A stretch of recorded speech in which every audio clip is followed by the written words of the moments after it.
Баршаңызға сәлем, сіздермен Гүлсая. Бүгін сіздерге медовик коржиктардың рецептісімен бөлісетін боламын. Ешқандай оқтауды қажет етпейді, өте пышный болып шығады. Мінекей осындай торт жасай аласыздар. Менің каналыма тіркеліп, жанындағы қоңырша белгісін басыңыз, өте оңай жасалады. Ең алдымен 300 грамм балымызды су моншасына қойып, венчикпен араластырып, толықтай ерітіп алатын боламыз. Сонан соң 1 шай қасық ас содасын салып, тағы да венчикпен толықтай араластырасыздар.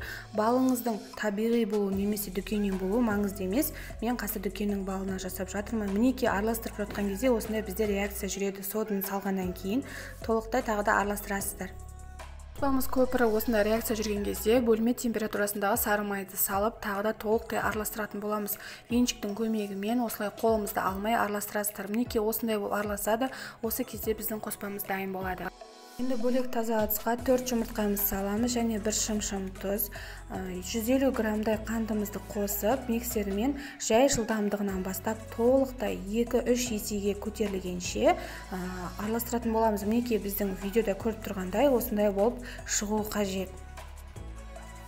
Енді бірінші дайындаған қоспамызды осы жұмыртқалы массамызға құятын боламыз. Аз-аздан құйып, миксермен араластырасыздар. Барлығын құйып жібермейсіздер, барлығын құйып жіберсеңіздер, жұмыртқамыз пісіп кетуі мүмкін. Енді 370 грамм ұнымызды аз-аздан салып, миксермен тағы да араластырасыздар. Барлығын бірдей салып жібермейміздер, өйткені біздің массамыз тапталып қалуы мүмкін. Егер сізде медовик коржиктарыңыз пышный болған қаласаңыздар, онда мұқият аз-аздан салып отырыңыздар. Мінекей осындай болып қоспа шығуы қажет.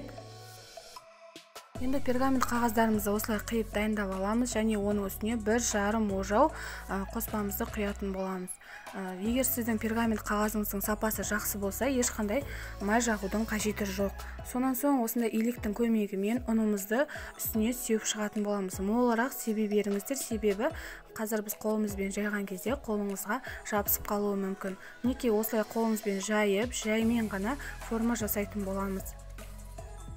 Қолыңызбен қаттырақ баспайсыздар, қатты бассаңыздар, қазір біздің коржиктарымыз көтерілмей қалуы мүмкін. Артық ұнды осылай алып тастайсыздар. Енді 180 градуста 3-4 минутқа пісіріп аласыздар.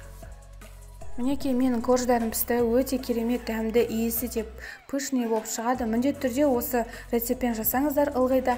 Сіздермен болған Гүлсая. Менің видеом ұнаса, менің каналыма тіркеліп, жанындағы қоңырша белгісін басыңыз.